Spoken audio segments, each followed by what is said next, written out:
Welcome everybody to Adams Polish's weekly live video. I know we missed last week. We were really busy at the Barrett Jackson auction. I'm a little bit early too. I'm like 4 minutes early, so I know maybe some people are hanging out and getting ready to jump on. But probably be posting the link here on Instagram here in a second. But since I'm here, just wanted to say, obviously, like, subscribe to our YouTube channel. It helps you be aware that we're doing these live videos. We switched from, we were doing it on Facebook, now we're doing it on YouTube, and then we'll take that link and take that link and then put it onto Facebook so people can still catch it and watch it and everything. And then we're just, listen, this YouTube live, these live videos every week on Wednesday, 1 o'clock in the afternoon here Colorado time, so Mountain Standard Time, but this is intended to help people. So, I think a lot of times you can watch our videos, but you can't, like, if you are confused about something and you're like, nah, I don't know, I don't get it, I don't know, we're talking about clay today, but if you have any detailing questions, this is the time to ask and get sort of a live answer. And I'll try to do my best to get to all of them. My camera guy, Chris, isn't here today. He's actually up skiing, so he took a little bit of personal time, which I'm glad that he can do that. But so I'm on iPad cameraman today, so we're gonna stay static and do all that stuff. So there's some comments coming in. Joel talking about how these have helped so much. So yeah, Joel, thank you for jumping on here, and thank you for everyone for jumping on here. Again, if you have questions, please don't hesitate. And actually, I'm gonna pull up the live on my phone right now because I want to make sure that I can answer the right questions all the time. So gotta make sure that I can catch this. So, but anyways, getting into, we're going to talk about clay today, and I think with our clay offerings, I think sometimes it can be confusing as to like which one should you use and when should you use it, and I think it can be a little tough to understand, and it doesn't, we don't say like Visco clay use before this or use for this or anything like that. So that's what I really want to utilize this space to kind of talk to you and differentiate each one of the things here about, what is the Visco clay really intended for? What's the fine grade really intended for? And just get into that and talk about it. So again, I'm just chatting it up a little bit because 1 o'clock is when we're supposed to start, and we're at 12:59 right now. So I got some questions coming in. Actually, I'm looking at my phone here. We're live and everything, so I'm here. Joel Smith on here. Let's see. Oh, here we go. Joel, I think Joel asked, quick question, favorite shoe of all time. Well, look like Joel's already asking, but listen, my favorite shoe of all time is the Air Max 1, okay? And actually, 2023 is a big year for the Air Max 1. They're going to release a bunch of, re-releases, and my favorite's the original colorway with the red, but they're just such an iconic shoe for Nike. The first shoe ever to have the bubble in the heel, and I'll never forget their first ad. I wasn't old enough to remember the actual ad, but their ad was like the shoe with like a light shining through the bubble, and it was like super iconic, and it was sort of one of those, like, it was sort of like that next step for Nike to take to be like, hey, we're gonna try to push the envelope here. So those are by far my favorite. The Air Max 1, they just look so good. But anyways, let's see. All right, so getting some questions about the clay here, and some more people are filtering in. Look, Jeff Johnson's on here. And look, I know Jeff Johnson. I think Jeff works for Nike, so we're always talking about stuff and all that stuff. Oh, look, Marcos said, I just bought the air cannon thanks to your video. Wow, it's awesome. Dude. Well, I'm glad I could help, Mark, but if you guys weren't here a couple weeks ago, we did a little video about the differences of our air cannons, and we're talking about the mini air cannon, the air cannon junior, and the dual motor air cannon, and talked about the differences and sort of like, you know, if you have this kind of a car, you have this, you know, maybe you're limited in space and you need to put your stuff away like in a cabinet like this, then that mini air cannon is going to be the best. So if you haven't seen that video, I think you can go to our YouTube. If you go to our videos, I think there's a tab that says live, and you can re-watch that video if you want to see it and learn about it and things like that. So, so getting into the clay, all right? So first things first, what I do want to say is we get a lot of questions sometimes about what's the best lubrication for using clay. So it's going to be the detail spray every time, okay? Waterless wash I think you can use, but waterless wash has a lot of lubricating agents, but the silicone inside of detail spray is what makes it most effective when using the clay mitt, the clay bar, all that stuff, okay? So the pink detail spray. Now, I know there's graphene detail spray, there's CS3. If there's a product that has any sort of protection agent in it, so like graphene detail spray, graphene CS3, CS3 has silica in it, Slick and Slide has a sealant in there. All of those, you're gonna struggle a lot using it with the clay. Okay, you want just standard pink detail spray. This is going to be the best clay lube that you can get, and it's the most effective. Okay, it's gonna allow the clay mediums to, you know, be at the height of their effectiveness. So first things first, detail spray. If you're gonna be claying your car, detail spray is gonna be the product that you need for that. Okay, now getting into the clay. All right. Now, clay is sort of a unique thing. Now, Adam talks about this every once in a while, but when the clay bar first came out into the market, it sort of like changed. It was one of those like things in the detailing industry that was like, wow, this is crazy, because it gave you the ability to remove bonding contaminants. So what are bonding contaminants? Well, bonding contaminants are things that stick to your paint that you can't remove with just standard washing, okay? So when you do standard washing, you can remove dirt, grime, oils, things like that, but you cannot remove paint overspray, tree sap, road tar, iron fallout, you know, things like that. So the clay bar is the thing that you take, spray some clay lube on there, detail spray, rub it over the surface, and it will take your surface from feeling bumpy and having all that bonded contamination, and it will take that off, okay? So if you've never clayed your car, when you do it, the difference is incredible. From having a surface that you can actually like hear when you rub your hand over it, like sandpaper almost, to you use the clay bar and it like makes it a perfectly smooth surface. Like it's incredible. Your paint is completely different. And listen, I've used clay in so many different aspects, from removing paint overspray or road tar to removing soot from a car that was in a garage fire. Okay, and the car didn't get ruined, it just had soot sitting on top of it, and we used a clay bar and that took that off. Okay, so it's sort of it's like a mild abrasive method to remove things that are stuck to the paint that you can't take off with washing.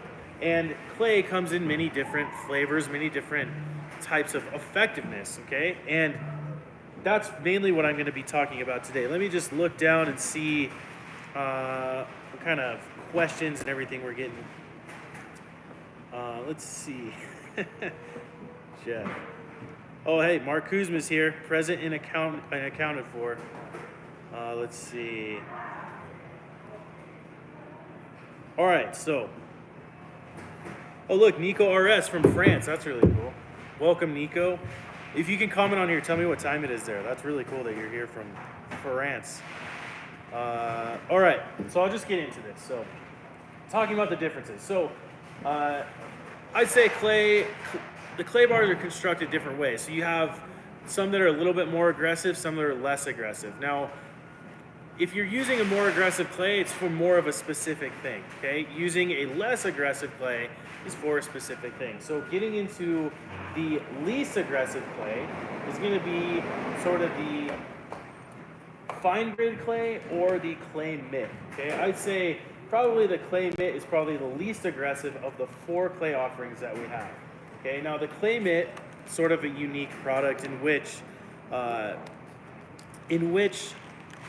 it gives you a very large surface area.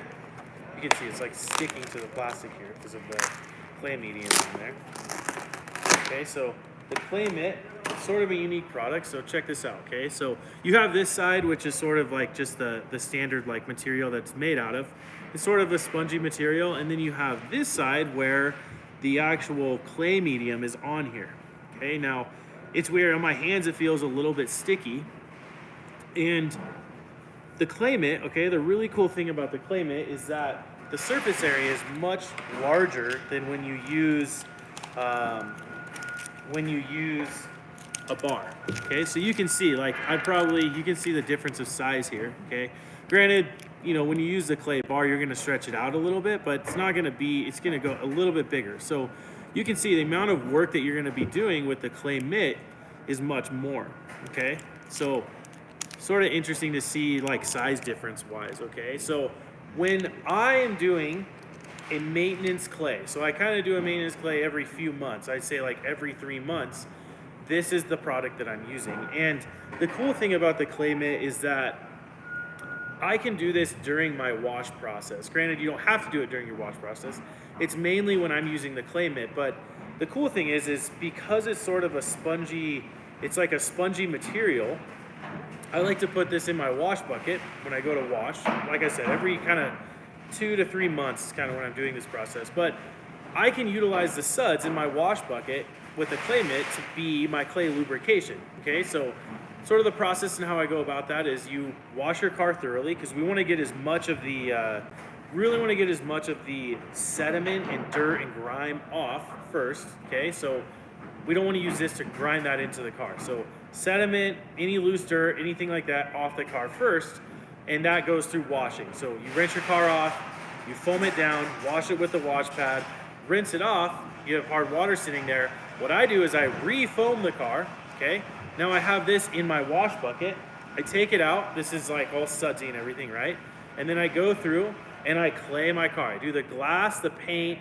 If you have chrome or metal, you do that as well. And you go through and you utilize the soap as a lubricant to go through and use it as a clay lube. And look, if you start to get, you know, it's dragging a little bit from the clay, then just dunk it in your bucket and go back and keep claying it, okay? So this is like a really fast, and I would say like this process, using the clay mitt during your washing process, should only take you 15 minutes. It's like a very quick, sometimes I don't even put my hand inside the mitt. I'm just like grabbing it and I'm going quick, okay? This is not like getting crazy detailed. This is sort of like, I just want to get it done as fast as I can because I want to get as much of the bonded contamination off as possible. And look, a car that is consistently clayed, maintenance-wise, like every few months, it's a lot easier to clay, especially with the clay mitt, than a car that's been neglected for years, okay? So just something to think about. The more consistent you keep up with your claying process, the less craziness you have to get with when it comes to using like a medium grade clay or something that's a little more aggressive, okay? So clay mitt, least aggressive. Now, I will say this, if you have a ceramic coated vehicle, doing a maintenance clay on your car, you still need to do that, okay? Now, a clay bar is not going to remove a ceramic coating. It is not abrasive enough to do that, especially when you use something less aggressive like a clay mitt. It's not even gonna mar the surface when you are using it on a ceramic coated vehicle. So a lot of times you see, you know, especially like the side of vehicles start to flatten out with the clay, or no, I'm sorry, not with the clay, but you start to see it flatten out with the hydrophobics, right? So a lot of people go like, oh my gosh, my ceramic coating's failing. That's not the case, okay? What happens is your ceramic coating is like a nice flat surface, but then you get bonded contaminants sticking to it, okay? A lot of times it's on the side of the car and you're getting road tar and things like that. So it has a place for the water to grab onto, flatten out, and you're not getting the hydrophobics that you want, why you put the ceramic coating on. So sometimes you need to use a degreasing shampoo like graphene shampoo, and sometimes you need to do a maintenance clay to get the bonded contamination off, okay? So using the clay mitt is going to be the product if you're doing a maintenance clay on your ceramic coated vehicle. And again, I would say every 3 months. Probably, I mean, every time you, my gauge is every time I get my oil change. So every 2 to 3 months, really. Okay, so clay mitt, least aggressive, the best use for maintenance clay, because again, your maintenance clay should be it shouldn't take you a long time. Okay, so bigger surface area reduces the amount of time that you need to clay. All right, so clay mitt. All right, now getting up to the next level of this. Someone asked. So Mark Dressel just asked, can you use clay to remove tough dirt areas on non-painted wheels or chrome that did not come off with a typical wash, such as in between the wheel spokes? Yeah, so I would say, Mark, like a lot of times it looks like dirt, but it's like caked on, like brake dust, like metallic brake dust that is like stuck there. Now, I would say that probably you can use a combination of like our wheel cleaner and the clay bar, okay? And sometimes you could get away with, using the wheel cleaner and the clay, as long as the clay bar glides on the surface, you can use it, right? When it starts to stick is when you need to use something like detail spray to do it. But yes, you can absolutely try using the clay bar. I would say on wheels because they're more rugged, and a lot of times, sometimes they're not necessarily like super gloss wheels. You could get away with using something a little more aggressive like the medium grade clay or the Visco clay. So just like consider wheels being more rugged, a little bit, they can withstand a little bit more than say like your paint. You can bump up to a little more aggressive thing. So that's a good question, but definitely something like if you're trying to use abrasion that's like a mild abrasive, clay bar is like one way to go through that. So that's a great question. So now, like I said, we went from the clay mitt, which we talked about, great maintenance clay product, okay? And then, sorry, we're getting some good questions. Okay, so somebody's asking about a soft top. I'm gonna get to that here in a second. So, clay mitt, we're talking about maintenance clay, so great maintenance clay. Now, you jump into the fine grade clay, all right? It comes in a package like this, and actually, when you buy this fine grade clay bar, you actually get 2 bars here, okay? So get one and the second one, okay? And now as you can see, the bar is a little bit smaller, and it's sort of a unique, I'll even open this so I can show you like how it stretches and folds and everything like that. The other thing, if Chris was here, he'd be on his camera, he'd have it hooked up to his computer, we could show B-roll of this stuff, but since I don't have them today, I'm just gonna kind of not demonstrate, but just show you kind of how this stuff is when you have it. So the fine grade clay you can see is a light colored bar, okay? Now the fine grade clay is like it can stretch really far. See this? Okay? It's almost like a really super sticky silly putty, if you remember that when you're a kid. Okay, so the reason why it's sticky, the reason why it's so pliable is because this is gonna grab on to the bonding contamination and remove it from your paint. Okay, but the cells of this clay, or like the way this synthetic clay is structured, is to be less aggressive. Okay, so what the fine grade clay is again, I think this is something more used as a maintenance clay. So oftentimes, you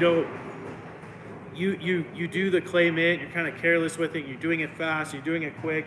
Sometimes you need to pull your car in at that, like maybe that 6-month mark, and you're like, I want to focus my clay a little bit more and make sure I get under my mirrors and get my grill and get in places that maybe you're breezing through with the clay mitt, right? Now, the fine grade clay is going to be that, okay? Now, again, not the only situation in which you need the fine grade clay. So there are times when you get a new car in to detail, right? Like whether that's you bought the new car, or you have a customer come in and you're there to detail a newer car.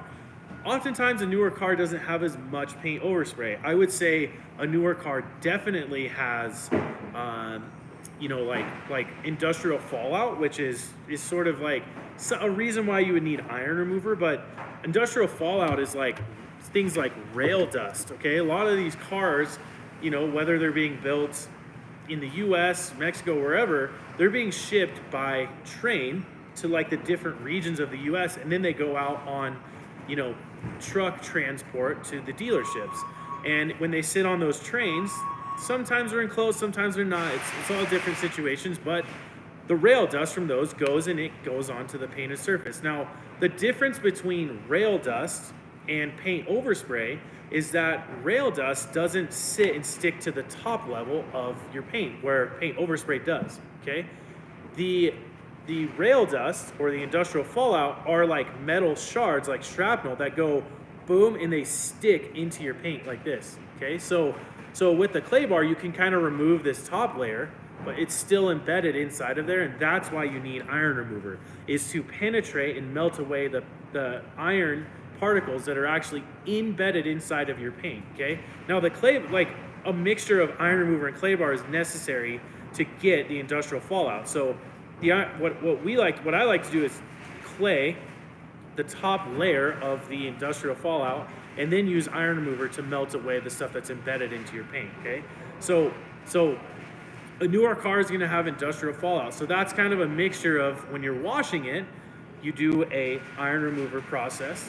You're doing a full decon, so iron remover process to melt away the metallic, particles that are embedded into your paint, and then you're using clay bar to get the top layer of that off that's kind of sticking out.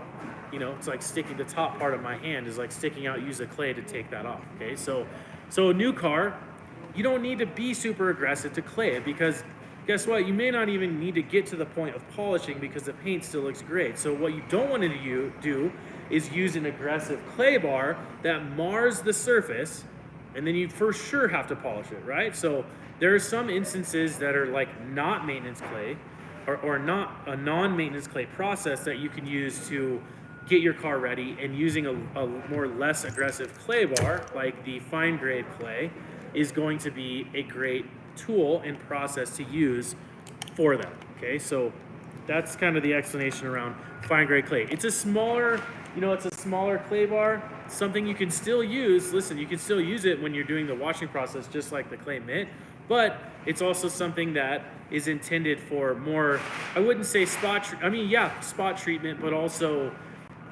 when you need to get more detailed about your clay routine. Now, some people, be like, hey, that's cool, the clay mitt's cool, but it's like I don't want to be careless, or I don't want to do it super, super quick, right? You want to be super detailed every single time. This would probably be your process if you're not trying to be overly aggressive. So these are our least aggressive clay mediums, I guess is what we would call it. And again, they're tools to remove bonding contamination, but not be overly aggressive, okay? So fine grade clay and the clay mitt are those, all right? Now moving into a little bit more aggressive clay mediums, but before I talk about that, I want to make sure I'm answering the right questions. So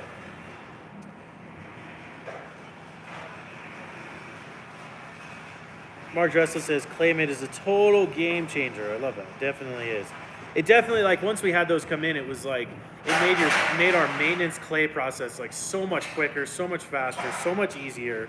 I tend to have, like, the clay mitt could probably do 20 to 30 cars, and so I tend to have like one kind of in my cabinet that is unopened, and I have one in my wash bucket. Let's see. Just want to make sure I'm getting the right. Looks like someone from Adams Polish is on here helping answer questions as well. So that's definitely helpful. Whoever's doing that, I don't know if it's Dan or Chris or whoever, but thank you. Somebody did ask in here. I'm trying to find it. I want to make sure the question is asked the correct way. But somebody asked about a soft top on a car. So let's see. Here you go. So Plaid Prod and Artist Management looks like says, would you explain best practices when cleaning and protecting a soft top? Okay, so cleaning and protecting a soft top is sort of a specific process, and I think it sits sort of in the washing process. And I think a lot of times with soft tops, people want to treat it like carpet and things like that. You can, but I think like more the dirt and grime you get in a soft top is different than the dirt and grime you get in your carpet and your upholstery. So what we like to do is your soft top can be washed normal, okay? So if you're gonna wash your car, put your soft top up, get everything sealed so you're not getting water inside the car. And one thing you should have, let me go and grab it really quick. I think we have one over here. It's going to be a specific brush, and it's actually used for these too.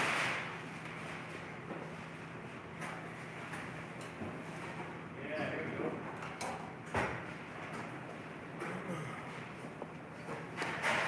we go. These guys are going to be the brushes that you need for cleaning soft tops. Okay, so these are called our cockpit brushes. Cockpit brush mini, regular cockpit brush. Okay, now these are like pretty much, these are pretty much shoe polishing shoes, shoe cleaning and shoe polishing shoes. Okay, and the reason why you want to use these is if you try to use a wash pad or a towel while cleaning a soft top, it's going to lint into the soft top, and it's going to be much harder to get right. Okay, so using a brush, so you get the suds onto the soft top, and then you brush the top, and you can brush it from front to back, brush it from side to side. But this is going to be your secret to really get dirt and grime and stuff out of your soft top while you're washing. So using something like, I would probably recommend, this might seem weird, but like I would probably recommend, if you're going to wash a car with a soft top, use car shampoo. Okay, don't use Mega Foam. Okay, the reason why I say that is when you go to rinse your soft top, there's just going to be constant suds coming out of that, and it's going to extend your rinsing time. Okay, if you use something like car shampoo that it's sort of standard studs, it's going to rinse off much easier. Okay, so car shampoo is going to be a great product for that. I mean, you could probably get into ultra foam, but I would stick with just the regular blue car shampoo. Okay, but yeah, so you could foam your car down, you could wash your car, and then you could go through and brush the soft top off with this, and then you just rinse it off. Okay, now once you have it clean, you're probably going to pull your car inside, hopefully, to dry it, because you want to avoid water spots on your paint and glass and everything. Once it gets dry, okay, so you might have to let your soft top dry like overnight. You can go through and you can either protect it with two things. Number one, you could protect it with fabric protector. Okay, now fabric protector is a great product. The only thing I would say about that is it may not be as durable as your second option, which I would say you should use the graphene spray coating. All right, the spray coating, you essentially apply it the same as you would apply fabric protector, and again, you're using the same brush to apply it. You take the spray coating, or the fabric protector, you brush the soft top one way. So you can really only work like, on the driver's side and the passenger side. You can't do it all at once. So stick to the driver's side, make sure you know your line kind of down the middle. Brush the soft top one way. So brush it from front to back, because what it's going to do is it's going to lay the fibers down in one way. Then you spray the spray coating or the fabric protector on. Okay, now it sits and it lands on this side of the fibers. Okay, then you take your brush and then you brush it this way. Okay, so you went front to back. Now you're doing it back to front, and you're now laying the fibers the other way. Okay. Now when you spray coating or fabric protector on it, lands this way and lands on those. Then you brush it from driver's side to passenger side, okay? And now the fibers are laying this way, and then you do that, then you brush it from passenger side to driver's side, spray it on, and so each kind of angle or each sort of all aspects of the fiber are now coated or protected with fabric protector, and then you will see how amazing that works. It helps the water bead up, but what it really does is it's not going to make like a protective barrier on top. It's just not possible. But what you did is you incorporated all aspects of the fibers to be coated or protected, and then so if water or something goes inside of it, it's much easier to take out. Okay, so that's my fabric soft top explanation. Use car shampoo as your detergent. Use the cockpit brush to eliminate getting linting while you scrub it and wash it.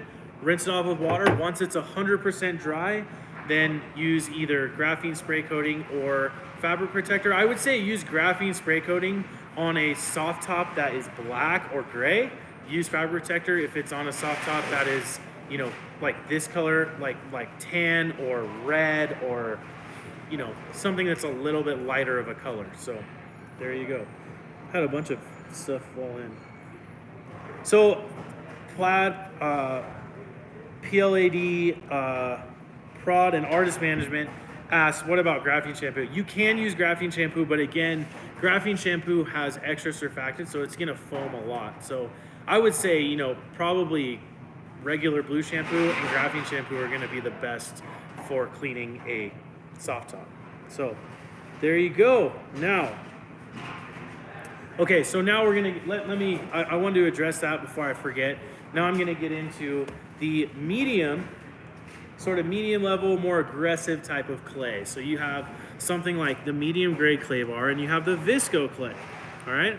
So what's the difference in these? Now, the difference between these and these guys over here, which is the, you know, less aggressive clay that we talked about a little bit earlier, these guys are gonna, you're gonna get a little bit more heavy lifting with these, okay? We're gonna be able to remove more bonded contamination or more stubborn bonded contamination, okay? So I would say that cars that are a little bit more neglected, you know, or cars that maybe, let's say you're a detailer or it's yourself, you just got into this, you just got into detailing and you're learning about this and you've never clayed your car, I would probably go with the Visco clay, all right? The Visco clay kind of sits between these.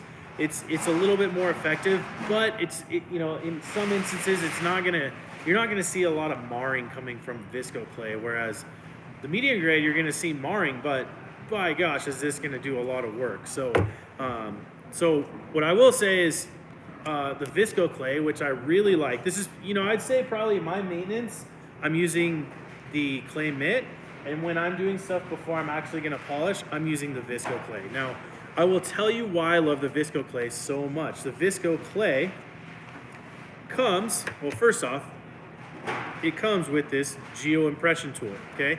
Now you can kind of see, if I angle it, it's got like this weird, I don't know what you call it, like it's an impression, but it's sort of this like pattern that they put in this like super, it's like rubber, but it's non-marking. So if you touch this on your car, it's not gonna put a mark on your car. It's not gonna scratch either, okay? So it's kind of a little weird, it's hard to describe, okay? So this is like a little weird geo impression tool. It has the pattern on it, and I don't know if you can, it's hard to, you can kind of see it. It's super cool, okay? So Visco clay. The other thing I like about the Visco clay, let me get it up top here. Actually, you know what I'll do is I'll put this here. All right, the Visco clay also comes with 3 small clay bars, okay? And you can see when they manufacture them, they put the geo impression into the bar, okay? So it's kind of a unique, sort of a unique clay bar, okay? It's a little bit different than, you know, I'd say some of the other clay bars on the market are pretty standard. The other clay bars are gonna come in just a standard block, but the Visco clay, for sure, is like a little bit different because it has a geo impression. Now, the one thing I really like about the Visco clay, this is my favorite part about it, is it's very stretchy, it's kind of sticky. Oh, and make sure you remove this plastic before you start using it. We've had customers like, so sometimes it's hard to see, but like this, you can see there's plastic on there, but you know, we've had customers start cleaning their car with this plastic, and this plastic scratches your car. Okay, so make sure you remove the plastic from the Visco clay before you start, okay? Now, the Visco clay, check this out. This is like a pretty thin bar compared to, let me just show you the difference of how thin it is versus our, when you pull this out of the, okay, you can see the difference of how thin it is, okay? But the thing about the Visco clay is, this thing is like, you can stretch this really far before it even breaks. See that? So what it allows you to do is it allows you to stretch it and fold it a bunch of times, okay? This is sort of like a super pliable silly putty, okay? It's very similar, okay? Now, like I was saying, the one thing I really like about the Visco clay is the fact that you have the geo impression, excuse me, the geo impression tool. Okay, so let me show you kind of how this geo impression tool works. Okay, so I'm going to set this here, and the geo impression tool is like, well, I'll come a little bit closer. So the geo impression tool is like this. Okay, now you can see the Visco clay doesn't have any imprint. I stretch and fold this a couple times. Now I can stretch this to be about the same size as the geoimpression tool, and then you take it and you push it into the geoimpression tool. Okay, now when you take this off, you have little ridges that not only is the clay going to be effective, but it also has something for the clay to grab onto when you're getting paint overspray and things like that. So using the geoimpression tool, putting the impression into the actual clay makes it more effective. It makes it so you don't have to go over the surface as many times, okay? Which, if you don't have to go over the surface 5 times, you can just do it twice. It makes your whole clay process more efficient and faster, okay? Because listen, most of the time when you're using these bars, you're trying to get to the next step of polishing. So the faster you can do this, the faster you can get to polishing and get to perfection, right? So this just makes your process a little more efficient. Okay, now the last aspect that I really, really love about the Visco clay is that I can now take my geoimpression tool, okay, and I can set it on the back side of the thing, and now I have something that I can hold on to, like this. Okay, so now I can clay, and I have something I can hold on to versus traditional clay, like this. Your more traditional clay is you're holding it like this. Okay, you have your fingers on top, and what happens oftentimes is you're using your detail sprayer and you're going through, right?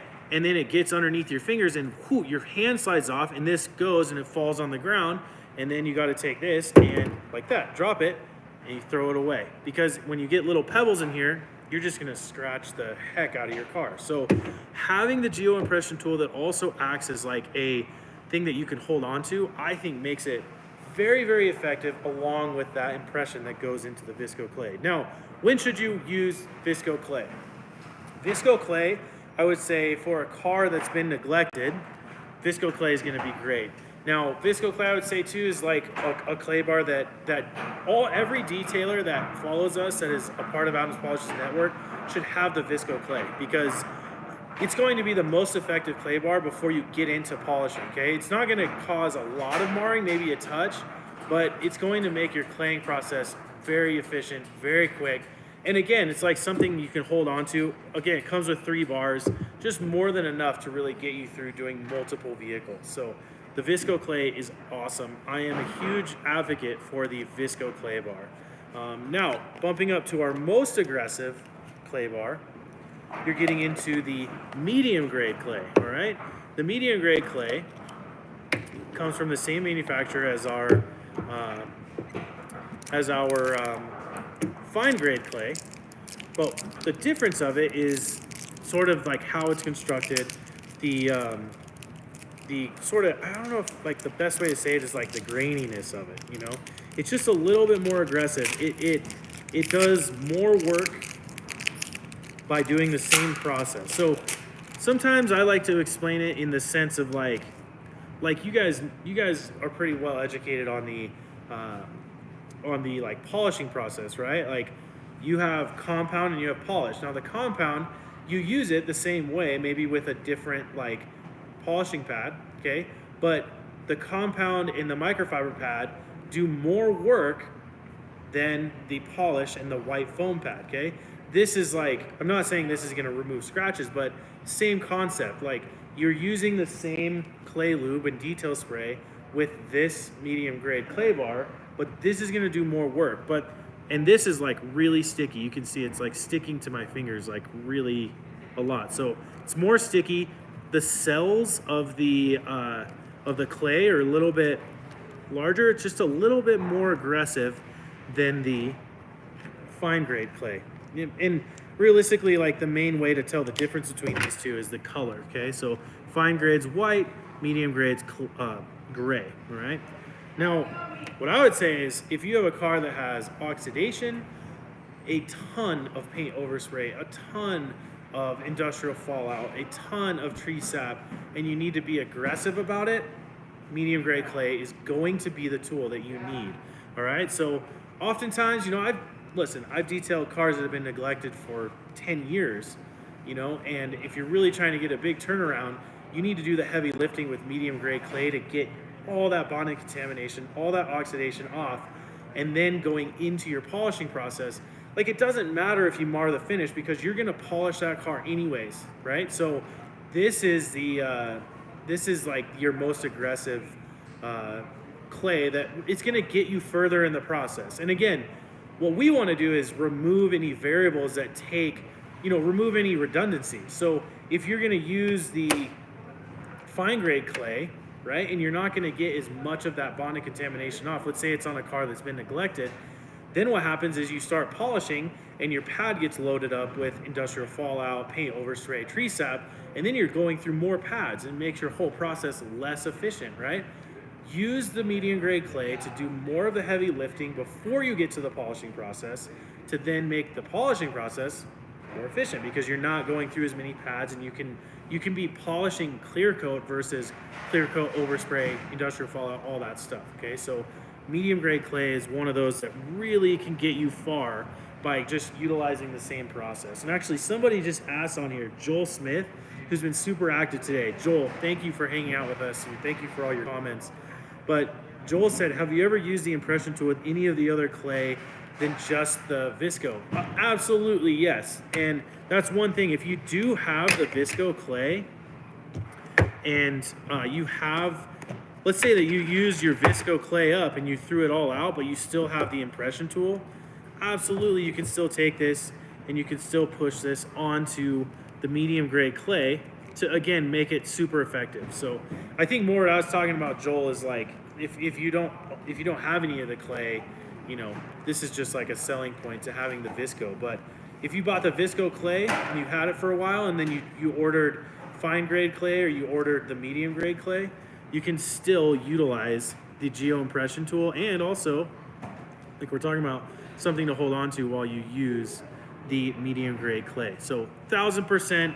This geo impression tool is what it's called, is a tool that you can use across all of your clay. Probably not the 100%, not the clay mitt, but fine grade clay, medium grade clay, Visco clay. If you have one of these, use it. All right. Pretty cool. Those are good questions.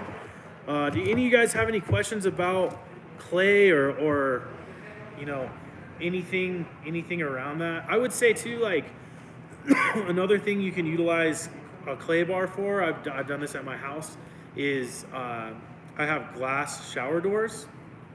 You can use this to remove water spots or like minerals that have dried onto your glass. Okay, so glass, water spotting on glass sort of has like different tiers to it. Like if you get water spots right away and you catch it within an hour, oftentimes you can just use detail spray or water wash to get the minerals that were in the water off, right? But what happens is they dry, they start to etch away at your glass, or sometimes they're so dried on the glass that you need something more aggressive to get off. You can use something like the clay to remove that, even on a car too. Like I'm not just saying this is just for, glass in your home, like for your shower, but any sort of like hard water spots, I would say like your natural progression of removing water spots is try detail spray, glass cleaner, or waterless wash.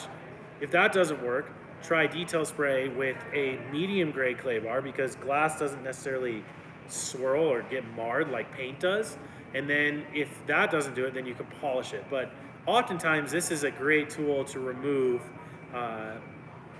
hard water spots that have maybe dried on and they've been, you didn't quite catch them and you're down the road a little bit. So think about that, using clay bar for that piece of things. Let's see.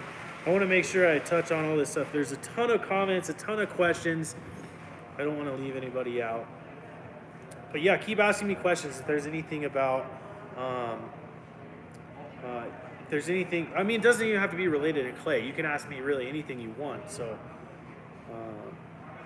oh yeah, I forgot. Jose Vargas actually put on there. So he asked, what about the 6-inch clay Decon pad?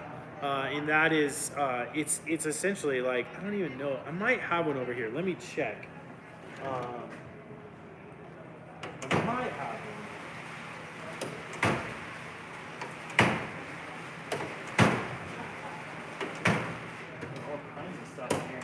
anyways, the Decon pad is essentially like you take the clay mitt, okay, and you put this clay medium on a polishing pad, okay, and then you put it on your machine, and then you run your machine at a very low speed. I mean, I would say speed 1, maybe speed 2, and you run that over the paint at which you're trying to remove bonding contamination and all that stuff. Yeah, so that's sort of a unique way to remove bonding contamination from the surface that you're working on. And what makes that effective is the fact that it's sort of like, I'd probably compare it kind of like to metal polishing. Like metal polishing is about how many times you go over the surface to make it more effective, right? Same thing with the Decon pad is like, you know, what you're allowing the machine to do is to you know, do a random orbit, you know, faster than your hand can do that. So you can do more work in less time. So if you're a detailer and it's something you want to cut down on time and you want to quickly hit it with the machine, then the 6-inch Decon pad is a great option to do that. So thank you for mentioning that, Jose. Yeah, so he said like instructions say at the lowest power. So yeah, like speed 1 on your polisher is more than enough to use that. It's just, listen, on speed 1 of the polisher is like 100 times faster than your hand can do at one time. So let's see. So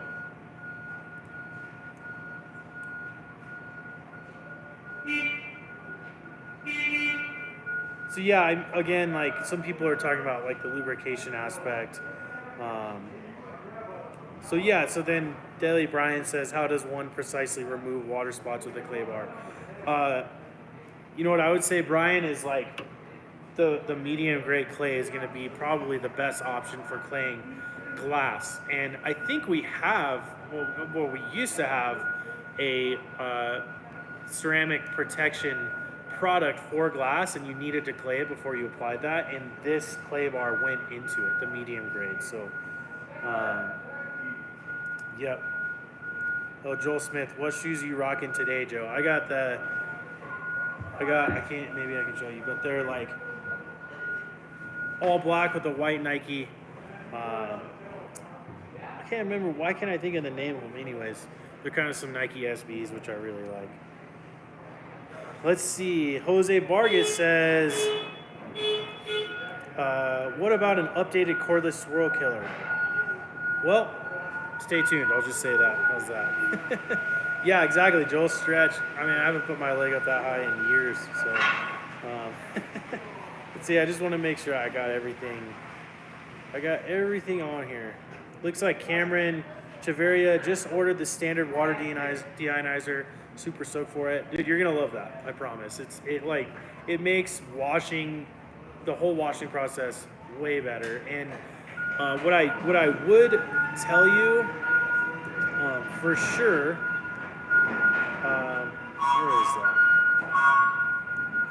Cameron, so what I would tell you, Cameron, is make sure to utilize the shutoff valves. So in your initial rinse, when you're gonna wash your car, you don't necessarily need deionized water, okay? Because you're gonna go over it with foam anyways, which is gonna neutralize the water and eliminate water spots right then and there. So, you know, when you do your initial rinse, like obviously make sure that your foam cannon and your washing stuff's like ready to go, but turn the shutoff valves on your, you know, use the bypass on your deionizer on your initial rinse. And so like the process I like to do is I use the bypass, so I'm using hard water when I do my initial rinse. So do my initial rinse, then I take the tip out, put it in my pocket, put the foam cannon on, foam down my whole car. Then I know when I take my foam cannon off and set it down, that's my trigger to go over and then turn off the bypass. Okay, and so now, and then I turn off the bypass and I run the water for maybe 15 seconds, so I know now I'm getting deionized water out of it, put my tip back on, set it aside, and I know the next time when I go to rinse, I have spot-free water, okay? So that I think is like the best. The reason why I say that is because what the bypass can do is it can create a longevity of life to the resin inside of your deionizer, okay? If you run it all the time, it's gonna the resin in your deionizer, which is filtering the water, is going to get saturated with the minerals and everything, and then your your parts per million inside your water, which is what the TDS meter you get with that deionizer reads, is going to start going up again, and then you need to empty the resin and refill it with I guess we call it virgin resin to really get back to the deionized water. So what the bypass does is it extends the life of the resin inside your deionizer. So make sure to utilize that. Let's see, getting some more. Oh, so Carlos Alta Morano says, "Hey Joe, what's your opinion on the new IK mini bottles?" I think they're amazing. I think they're really cool. Obviously like the number one like feature to those is that you can spray them upside down. So like these bottles, right? Like the Dito spray, if I try to go like this and spray it, I can't spray it because the straw stays here. Those IK mini bottles have a weighted straw in it, so no matter which way you're holding that bottle, whether it's upside down, 90 degrees, whatever, it's always going to spray the product that's inside of it. So if you're a detailer and you're using products a lot, you're doing waterless washing a lot, that kind of stuff, the mini IK sprayer is going to be a great tool to have in your garage. Like wheel cleaning, another one, tire shine, another one. Like there's just so many uses. Just the fact that it has that weighted straw is like beneficial in itself. So great product. Let's see.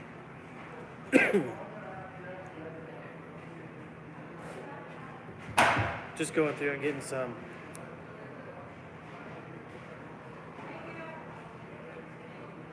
All right, so my dad is on here and he asked, let's see, once you high pressure wash your car during the snow season, what do you recommend to clean the film off the car? So what I would say, Pop, is that, if you're at the pay and spray or wherever you're using your high pressure rinse, is rinse the car off. Because really, realistically, like your initial rinse is to get off sediment, like loose dirt, grime, things like that. So use your initial rinse to do that. And then when you're going to actually wash your car, the type of soap you use is going to be key in removing the film or like road oils, things like that. And just to be clear, like in a snowy region like Colorado, like there's still snow on the ground. It's been freezing here. It was 9 degrees when I woke up today.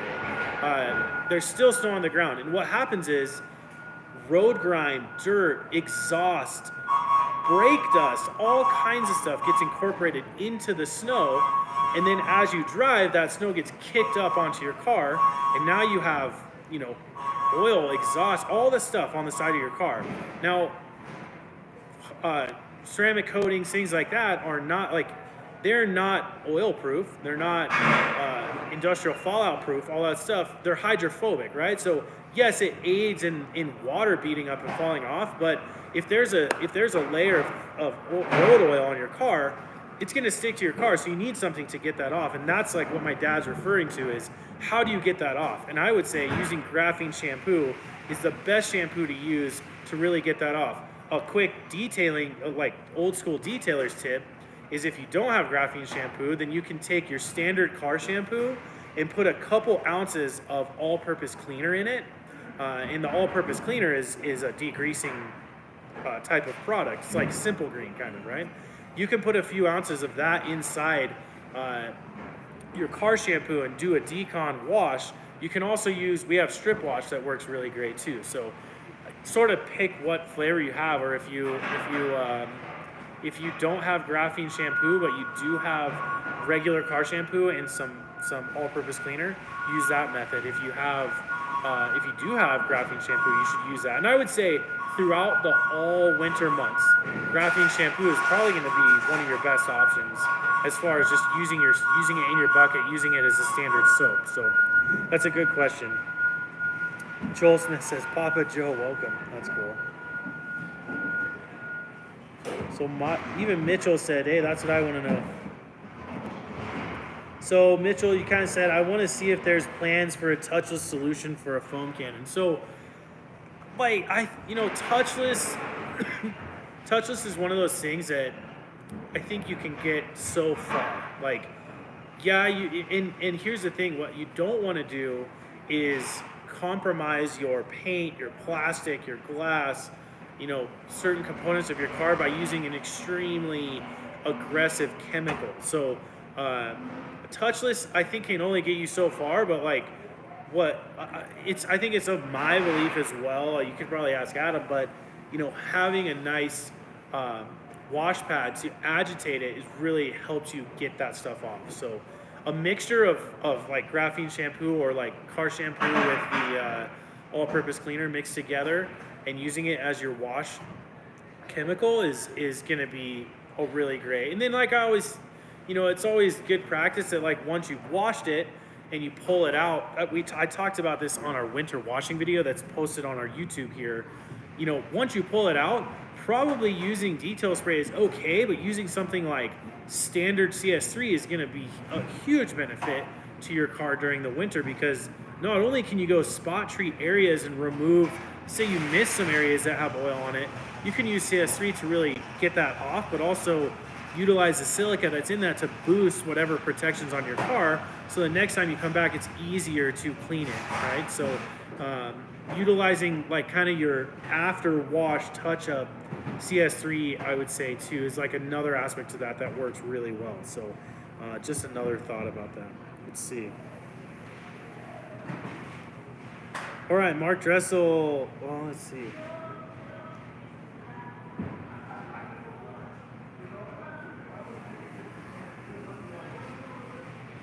Oh, let's see. Joel said, I'm not sure what he's referring to. He's probably referring to the deionizer, but he says, does it give enough GPM for the pressure washer if I have a unit that's 3 GPM?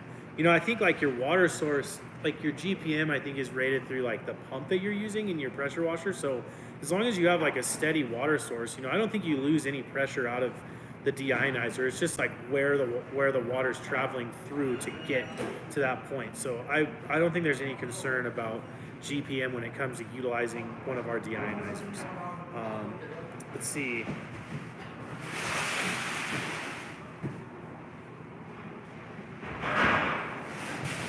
Mark Dressel says, can you explain the difference between waterless wash and ceramic waterless wash and original CS3? So waterless wash is a way to essentially wash a mildly dirty car. So you can still see noticeable dirt, maybe not mud and after it snows type of stuff, but waterless wash has a ton of lubricity, and when it's paired with the waterless wash towel, which is a waffle towel, it allows you to effectively clean your car without scratching. Okay, so super unique product. It's something that's kind of been a game changer in our industry for a long time, and something that like has been a great basis to start with and then like expand on with other products. Okay, so waterless wash, and I would say like probably waterless wash derives from sort of a rinseless wash process, which rinseless wash is different than waterless washing, or hoseless washing different than waterless washing.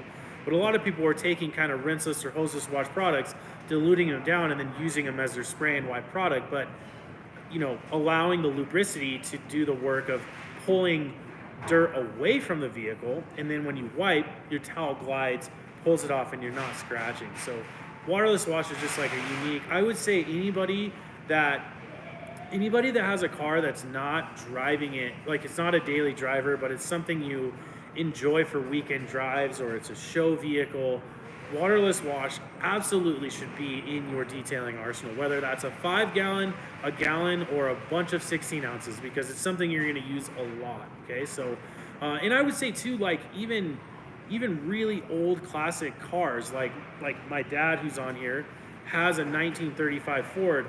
Like I would never recommend that car has water put on it, okay? Because back when they were constructed, back in those days, they were really not designed to get water away from the car. Like modern cars have door seals and all this stuff.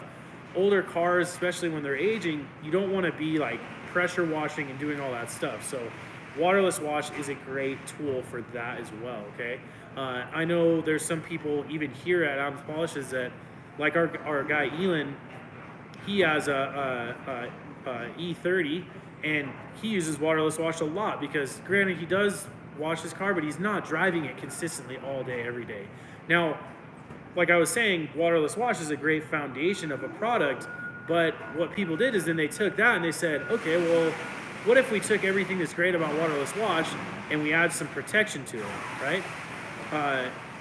Great, that's where ceramic waterless wash comes from. So you take everything great about waterless wash, high lubricity, easy to use, great for cleaning a car, and then you throw some silica in there, some SiO2, and now you can waterless wash your car, but also protect it all at the same time, right?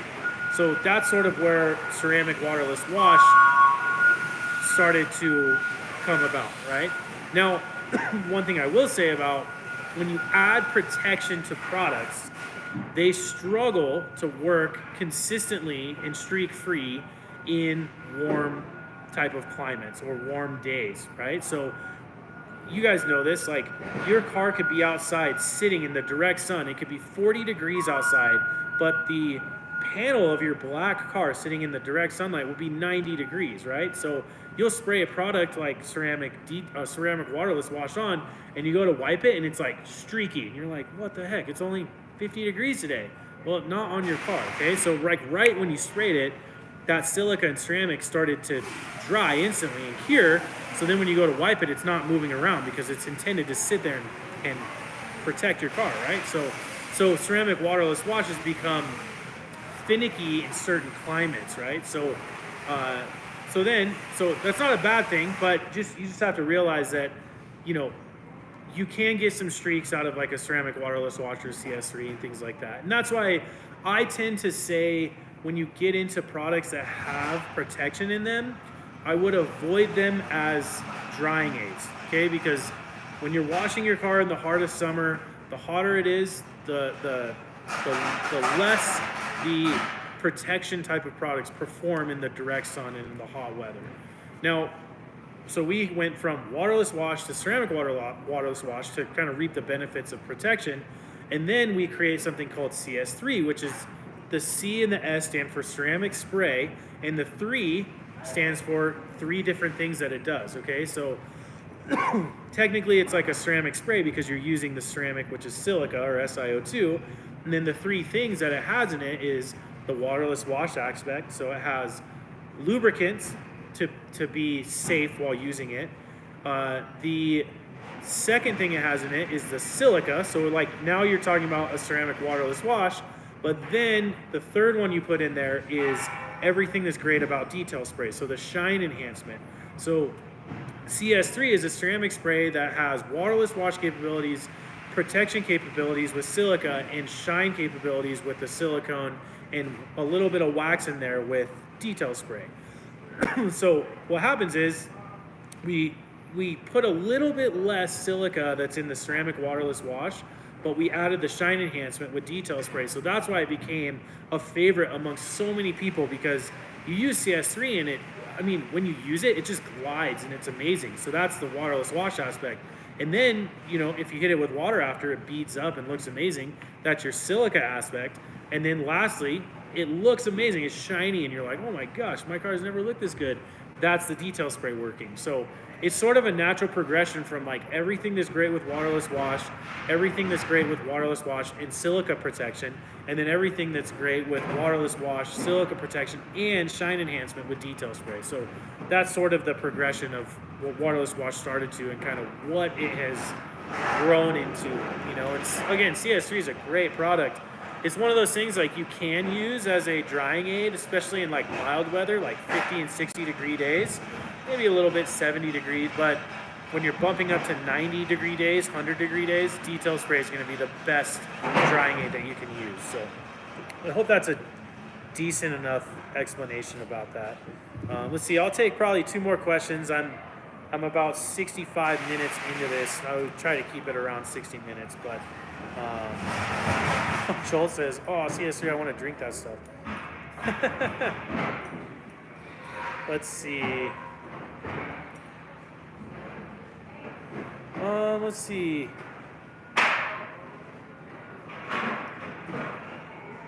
Yeah, you guys can hear the Joel Smith says getting in orders out in the background. Yeah, I mean, our shipping lane is like just on the other side over here. So, and I don't have my mic on today, so you can definitely hear the workings of the warehouse happening. So yes, if you've ordered something, it's being worked on right now. All right, I think, I don't know, for the most part, I think we've touched on everything. So, oh, actually, Raphael actually put something in here. Have you discussed how to properly clean clay mitts in towels since they are reusable? Yes, so that's actually a great thing to touch on before we leave. So the clay mitt, that's so when you're using the clay bar, just take this Visco clay. As you use this, okay, and you can see in some pictures we've taken is like, as I'm using, let's say my arm is the paint, right? I'm using this, boom, boom, boom, boom, and I look at this and there's like, you can see it's like brown because of tree sap and road tar, right? What you do with the clay bar is to instead of to keep rubbing that into the surface, you take it, you stretch it, and you fold it, okay? And you stretch it and fold it a couple times. And what that does is it incorporates the tree sap, the paint overspray, all the stuff that all the bonded contaminants you're removing from the surface. It gets it incorporated into the bar, so the bar is like surrounding it completely, okay? And then you get back to a fresh panel, and then you can keep going, okay? Using detail spray as your thing, boom, boom, boom, spray, wipe, okay? Not wipe, but clay. Now with the clay mitt, you can't stretch this and fold it, right? It's just this is what it is, right? So what I like to do, again, this is another reason why I like to keep it in my wash bucket while I'm washing, is I will rub this against a grit guard to try to get any of the stuff off of it. But realistically, it's not like I'm getting like pebbles or dirt and grime off. It's bonded contamination that goes into this. So one thing I will say is your tree sap, your paint overspray, as it gets incorporated into your clay medium, it is not something that when you go back to use it, it's going to scratch your car. If anything, it's going to incorporate with the clay or the clay medium, like the clay mitt, and it's going to act as like a clay bar, okay? That's why you stretch and fold it into the bar, okay? Now, when you get to the point where on your clay mitt, if this material starts to kind of deteriorate, or it starts to piece off and start falling off, or when you take your Visco clay like this and you stretch it and it breaks instantly, that means you just have too much bonded contamination incorporated into it, and that's when you move on to your next bar, your next clay mitt. So when this stuff starts to deteriorate and you can pick this off, a lot of times it's deteriorating because things are getting put into it, but also it starts to dry out, especially like in Colorado. I mean, there's no humidity here. So like these tend to dry out pretty quickly. That's why I tend to keep them, not that it matters, but I tend to keep them, like when I'm done with it, if it's my clay mitt that I don't have in my wash bucket, I put it back in the packaging and into my cabinet, so just something to think about. But that is a great question. That's something I wanted to touch on and I just forgot about it. So yeah, stretching and folding your clay, and then, like I said, if you stretch it and it's this far and it breaks in half, time to move on to your next clay, all right? Your next clay bar. So, all right, I think that's everyone's commenting on the warehouse noise. Beep beep beep. Yeah. Okay, so make sure you guys subscribe to our YouTube channel. Again, I'm doing the live video every Wednesday here on YouTube. I will make sure that once we're done with this video, once I get off of this, I'll go upstairs to my office. I will post it to Facebook so everyone can see it. I'll put it on the Facebook community. Thank you everybody for watching. Also, just go to our YouTube channel, explore it. There's a lot of different things. There's a great video of Adam talking about the differences of these clays and how they work and everything. So make sure to go check that out. Oftentimes you can just go into YouTube, search Adam polishes, and then like whatever the subject is, and probably 90% of the time you're gonna get a video that populates related to your topic. So explore it. I mean, I think, I've sort of dedicated my career, my career to trying to help you guys understand the detailing process better. And I know, Adam is very keen on like the process of how you do things is, if not more important, but equally as important as these tools that you're using. So if you don't know that detail spray is your clay lube, you might try something different and it's gonna be terrible. Your experience is gonna be terrible. So what we're trying to do is give you the answers to the test, or give you the pieces to the puzzle, so when you go through and you do it, your experience is just like the way we designed it, but also you're getting the same results that Adam and myself and everyone that works here is getting as well. So again, we're here to help with the process. We're here to help with any of the detailing stuff. So you know, subscribe to our YouTube, check out all the videos. It's a lot of hard work and effort that goes into that stuff. So I appreciate you guys. Thank you guys so much for hanging out, watching this live video. We'll be live again next week on Wednesday, 1 o'clock, and we'll post the topic here soon. But I'm going to be getting into some more polishing stuff, and I think what I want to do now is start getting a lot of these topics that we talk about, I want to make them relatable. So, you know, next week we'll talk about claying before you polish, and then I'll show you kind of the polishing process and things like that. So thank you guys for watching. Oh yeah, we're doing one-step polish next week. That's the topic that we're doing. So I'll show you the clay before we do the one-step polish, and then we'll talk about one-step polishing on, you know, a car that's not protected, like not ceramic coated, and I'll talk about one-step polishing a car that is ceramic coated, and I do that quite often. So we'll catch you guys next week. One-step polish, subscribe, like, do all this stuff. Thank you guys for watching. We'll see you next week.